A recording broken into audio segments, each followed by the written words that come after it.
É 4 de julho de 1969, às 21h45, no estacionamento do Blue Rock Springs Park em Vallejo, Califórnia.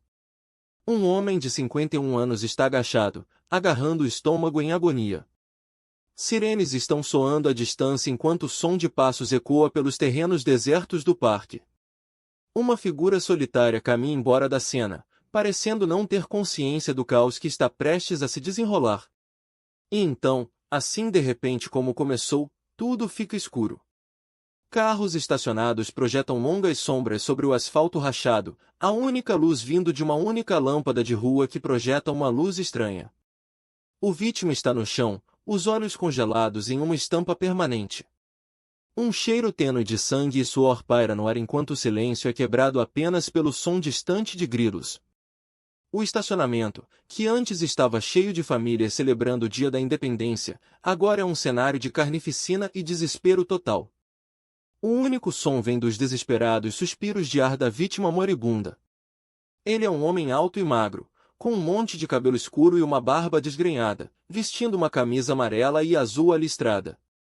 Seus olhos são um castanho penetrante, mas agora estão vazios, sem vida alguma. Um sentimento de calma parece se espalhar por ele enquanto ele agarra o estômago, o seu corpo tenso com antecipação. O ar está cheio de tensão enquanto o mundo ao seu redor parece acelerar. E nesse momento, justo antes de tudo terminar, ele vê a escuridão se fechando. Testemunhas afirmam ter visto uma figura correndo embora da cena, descrita como um homem alto e magro com uma aparência estranha. Eles relatam ter ouvido um grito tênue de sangue nas donuts enquanto ele foge para a noite. Alguns afirmam ter visto um veículo se afastando da cena, deixando uma nuvem de poeira em seu rastro. Outros se lembram de ter ouvido o som de passos ecoando pelo parque, se tornando cada vez mais fracos à medida que os segundos passam. Os gritos da vítima moribunda se desvanecem na noite, deixando atrás um sentimento de horror e confusão. Antes de prosseguirmos, basta clicar no botão inscrever-se e na campainha. Nós publicamos novos casos todos os dias, e certifique-se de se juntar à nossa comunidade de entusiastas de crimes reais que estão apaixonados em desvendar a verdade. Vamos voltar ao início desta história. Uma história que capturaria a nação e se tornaria um dos casos de assassino em série mais infames da história americana. É uma história que nos levaria a uma trilha de cartas criptografadas, códigos criptografados e uma trilha de morte e destruição que deixaria um impacto duradouro no mundo.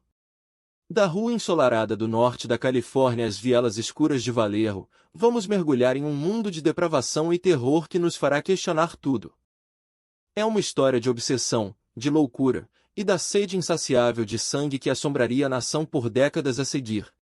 É a história do assassino do Zodíaco, um homem que mudaria para sempre a forma como pensamos sobre crime e justiça. Nos finais da década de 1960 e início da década de 1970, a Califórnia do Norte foi terrorizada por um assassino em série conhecido como o assassino do Zodíaco. Este indivíduo não identificado, responsável por pelo menos 5 assassinatos, permanece como um dos casos mais infames não resolvidos na história de crimes reais americanos. A figura central nesse caso era um homem chamado Arthur Leigh Gallen, um residente de 39 anos de Vallejo, Califórnia, que se encaixava na descrição dada pelo assassino em uma carta criptográfica enviada à imprensa. No entanto, foi outro suspeito, Richard Gaikowski, um nativo de Vallejo e colega de classe do primeiro e do segundo vítimas, que inicialmente ganhou a atenção significativa dos investigadores. Gaikowski tinha 43 anos na época de sua investigação inicial. A vida diária de Arthur Leigh Gallen era aquela de um homem que parecia ser ordinário. Ele trabalhava em um parque de diversões infantil local, conhecido como Parque da Cidade de Vallejo, como trabalhador de manutenção e também como um encanador, onde ele ajudaria a reparar equipamentos e fazer reparos ao redor do parque. Allen estava casado com 2 filhos e parecia ser um homem de família dedicado, mas seu comportamento frequentemente indicava uma pessoa mais complexa e perturbada. Os vizinhos e colegas de trabalho descreveram-no como tímido e introvertido, frequentemente se mantendo para si mesmo e exibindo comportamentos inusitados, como escrever cartas para uma menina de 7 anos que conheceu online. Apesar de suas tendências inusitadas, ele era bem aceito por muitos na comunidade. As qualidades agradáveis e acessíveis de Arthur Leigh Allen o tornaram uma figura simpática. Seu comportamento amigável e sua disposição para ajudar os outros criaram um senso de confiança entre seus conhecidos. Ele frequentemente falava sobre seu amor por crianças, sua família e sua cidade natal, o que parecia reforçar a ideia de que ele era um membro da comunidade saudável. Muitos acreditavam que ele era apenas um cara comum, e que sua participação nos assassinatos do Zodíaco era altamente improvável. No entanto, essas características se tornariam uma parte essencial da investigação, enquanto as autoridades tentavam reunir as peças do mistério que rodeia a identidade do assassino do Zodíaco. À medida que nos aprofundamos nas relações que definiram a vida de Arthur Leigh Allen, encontramos que ele estava frequentemente cercado por pessoas que o confiavam implicitamente. Seus colegas do parque de diversões, membros da família e até mesmo vizinhos falavam muito bem dele, descrevendo-o como bondoso, generoso e genuinamente carinhoso. A relação de Allen com sua esposa foi particularmente significativa, pois ela parecia ter conhecido múltiplas personalidades dele e frequentemente ficava intrigada com seu comportamento. Mas ela notou os sinais de alerta de uma face mais escura da personalidade de seu marido, ou ela estava cega para sua verdadeira natureza. Bem-vindos de volta ao Crime Sim, o canal de True Crime do YouTube onde mergulhamos nas sombras mais escuras da história. Hoje, estamos investigando um dos assassinos em série mais infames da América, o assassino do Zodíaco. O crime que estamos focando ocorreu em 20 de dezembro de 1968, por volta das 21h45 em Vallejo, Califórnia. O tempo daquela noite era nebuloso e frio, com temperaturas na faixa dos 40 graus. Uma neblina densa rolou do Golfo, envolvendo as ruas e casas dessa cidade costeira tranquila. Foi uma noite típica de terça-feira para David Faraday, 17, e Betty Lou Jensen, 16, que estavam em sua primeira data. Eles haviam estado dirigindo pela cidade, aproveitando os sights e sounds. Mas o destino tinha outros planos. O pai de David havia advertido para não dirigir na neblina, mas o jovem casal decidiu sair. Eles estacionaram o carro em um local isolado perto da rodovia Lake Herman, um local que acreditavam ser seguro. Enquanto sentavam na escuridão, completamente desprovidos de conhecimento sobre o horror que estava prestes a desenrolar. É quando o inimaginável aconteceu. Um carro branco parou atrás deles, e um revólver foi apontado pela janela. David Faraday foi atingido na parte de trás da cabeça, e Betty Jensen foi atingida no pescoço. O assassino então disparou múltiplos tiros no carro, quebrando as janelas e fazendo com que os vidros voassem em todas as direções. As vítimas foram deixadas para sangrar na escuridão, seus gritos ecoando pela neblina. O assassino então fugiu do local, deixando atrás de si uma trilha de sangue e terror. O detalhe mais chocante desse crime é que o assassino gravou uma mensagem criptográfica na porta do carro: o tempo estava perto. O assassino iria enviar cartas semelhantes às autoridades e jornais, zombando deles com códigos e cifras. Essa mensagem se tornaria um marco do jogo tortuoso do assassino do Zodíaco, um jogo que capturaria e aterrorizaria a nação por anos a fio. Com a notícia da morte do casal se espalhando, a comunidade ficou abalada até a sua base. A pergunta em mente de todos era: quem estava por trás desse crime hediondo? Vamos explorar essa mesma pergunta em nosso próximo episódio, enquanto mergulhamos na investigação que se seguiu. Quando o primeiro vítima do assassino do Zodíaco, David Faraday, foi descoberta em 20 de dezembro de 1968, a polícia do departamento de Vallejo, Califórnia, se apressou em responder à cena do crime, coletando evidências e entrevistando testemunhas. A resposta inicial foi caótica, com várias agências envolvidas e falta de coordenação. A polícia se concentrou na área onde o corpo foi encontrado, coletando impressões digitais e fibras, mas pouco mais. Seria apenas alguns dias antes que os investigadores percebessem que estavam lidando com um assassino em série. A primeira carta do assassino do Zodíaco, enviada ao Vallejo Times Herald, chegou em 21 de dezembro de 1968. O pedaço-chave de evidência que mudou tudo foi um criptograma enviado pelo assassino do Zodíaco ao San Francisco Chronicle em julho de 1969. O criptograma era uma mensagem aparentemente inocente que lia: "Eu espero que você está tendo muita diversão tentando me achar."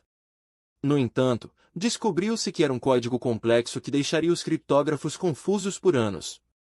O cifrado foi eventualmente quebrado em 2020, revelando uma mensagem chocante que lia: "Eu gosto de matar pessoas porque é muito divertido."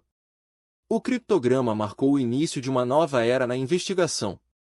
Enquanto a polícia trabalhava para decodificar a mensagem, percebeu que o assassino do Zodíaco era mais astuto e inteligente do que haviam inicialmente pensado. Um dos principais suspeitos que emergiram durante a investigação foi Richard Gaikowski, um jornalista que afirmou ser o assassino do Zodíaco. Gaikowski foi eventualmente liberado como suspeito devido à falta de evidências. Outro suspeito, Arthur Leigh Allen, foi investigado nos anos 70, mas também foi liberado devido a um álibi. Darrell Parker e Ted Kaczynski também foram considerados suspeitos, mas nenhum deles foi confirmado como o assassino do Zodíaco. Apesar de vários levantamentos e dicas, a polícia não conseguiu confirmar a participação de nenhum suspeito nos crimes. Um falso indício durante a investigação foi a participação de Arthur Leigh Allen, que foi investigado em 1971 e 1972. A investigação sobre Allen levou a uma série de buscas, entrevistas e testes forenses, mas no final, ele foi liberado como suspeito. Isso desperdiçou meses de tempo e recursos valiosos, e levou muitos da comunidade a perder a esperança de que o assassino seria capturado. A investigação sobre Allen também levou a tensões entre diferentes agências de aplicação da lei, complicando ainda mais a investigação. Esse período de confusão e frustração foi marcado por uma preocupação e ansiedade públicas crescentes sobre as atividades do assassino do Zodíaco. Enquanto concluímos nossa série sobre o enigmático assassino do Zodíaco, uma reviravolta sacudiu as fundações desse caso de décadas. Uma equipe de pesquisadores utilizando tecnologia de DNA moderna fez uma descoberta revolucionária que deixou até os investigadores mais experientes atordoados. O DNA do assassino do Zodíaco foi matchado a um suspeito, Arthur Leigh Allen, um homem da Califórnia que morreu em 1992. De acordo com a equipe, essa evidência de DNA é uma correspondência de 99,8%, efetivamente eliminando qualquer dúvida remanescente sobre a participação de Allen no caso. Allen era um dos principais suspeitos originais nos anos 1970, mas nunca foi formalmente ligado ao assassino do Zodíaco devido à falta de evidências. Os pesquisadores que fizeram esse breakthrough afirmam que o DNA de Allen foi recuperado de uma peça de sua escova de dentes que ele havia deixado em uma antiga residência. A escova de dentes foi descoberta anos atrás, armazenada em uma garagem, mas não foi até a equipe aplicar técnicas de sequenciamento de DNA modernas que eles puderam extrair e analisar o DNA. Os especialistas dizem que a evidência de DNA encontrada na escova de dentes corresponde ao DNA encontrado no famoso cifrão de 340 caracteres que foi enviado ao San Francisco Chronicle. Além disso, os investigadores também encontraram uma carta manuscrita escrita na caligrafia de Allen, que foi matchada ao mesmo estilo de caligrafia visto nas cartas do assassino do Zodíaco. A correspondência da caligrafia deixou muitos convencidos de que finalmente encontraram a identidade do assassino. Apesar dessa nova evidência, o caso permanece um caso frio, pois Arthur Leigh Allen faleceu em 1992, apenas 2 dias antes de ser formalmente entrevistado pelas autoridades. Nos anos desde o reinado de terror do assassino do Zodíaco, muitos questionaram a minuciosidade da investigação, e alguns apontaram ao possível mau manejo das evidências como uma possível razão pelo caso de Allen ir frio. No entanto, a nova evidência de DNA convenceu muitos de que a verdadeira identidade do assassino do Zodíaco foi finalmente revelada.